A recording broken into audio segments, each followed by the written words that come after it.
Isinilang na ng aktres na si Lovely Abella ang unang anak nila ng kanyang mister na si Bench Manalo noong September 15, 2023 na isang baby boy na pinangalanan nilang Liam Emmanuel. Pagsapit ng linggo, September 17, nag-post si Lovely ng kanyang litrato kasama si baby Liam. Marami ang nakapuna na wala kahit anong makeup si Lovely sa naturang litrato. Medyo manas pa nga ang mukha habang nakalaylay ang kalahating parte ng baro nito habang nagpapadede sa kanyang anak. Litaw na litaw rin ang mga stretch marks sa kanyang katawan.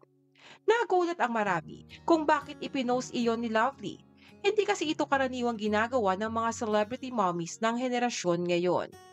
Sa caption, ipinaliwanag ng aktres kung bakit hindi na niya naisipang magpaganda para sa kanyang unang litrato kasama ang anak. Caption ni Lovely, "Di ka man lang nagpaganda. Sa lahat po ng hirap ng pinagdaanan ko, hindi ko na po kayang magpaganda.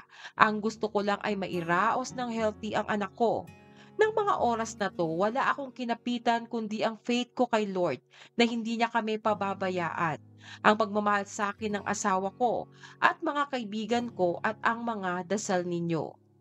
Ayon pa kay Lovely, ang priority niya ay ang kanyang anak at ang pagpapadede dito. Bukod dito, ang raw picture daw na ito ay nagsisimbolo na mahalin natin ang mga nanay at mga magulang natin dahil hindi biro ang pinagdaraanan ng mga ina mula pagbubuntis hanggang makapanganak. Bumilib ang maraming netizens kay Lovely dahil isa siya sa mga celebrity moms ngayon na matapang na humarap sa social media nang hindi fully made up ang mukha noong bagong panganak. Di wala rin siyang eyelash extension, blush on at lip gloss, gaya ng nakasanayan sa mga nakaraang celebrity mommies na nagsila. Maging ang kapapanganak lang na aktres na si Chris Bernal ay nagkomento na hanga siya sa pagiging authentic ni Love at ni Chris Bernal. "Let's normalize unfiltered births and postpartum. This is so authentic. One thing about you that I really admire. Congrats and enjoy every moment." Sunod-sunod naman ang naging pagbati kina Lovely at Bench mula sa kanilang mga kaibigan at taga-subaybay. Samantala, bumilib rin ang marami sa pagiging open ni Bench Manalo ng appreciation para sa misis niyang si Lovely. Sa kanyang recent Facebook post ay ibinahagi ni Bench kung gaano siya ka-emosyonal nang ipagkaloob ng Panginoon ang panibagong blessing sa kanilang pamilya. Caption ni Bench, September 15, 2023, 8:08 p.m.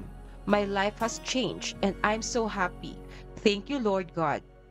Ayon pa kay Bench, mas lalo pang tumaas ang respeto niya sa asawa, maging sa lahat ng mga nanay, dahil sa na-witness niya ang mga hirap at sakripisyo ni Lovely para sa anak. Ani pa ni Bench, "Naisip ko wala akong karapatan magreklamo na pagod ako. Kasi sila nga grabe ang pinagdaanan pero laban."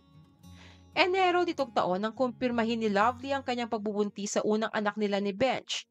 Ikinasal sila noong 2021 matapos ang 2 taon nilang pagsasama bilang magkasintahan. Bukod kay baby Leah, mayroon pang isang anak si Lovely, si Krisha, mula sa dating karelasyon, habang si Bench naman ay may anak na lalaki, si Nathan.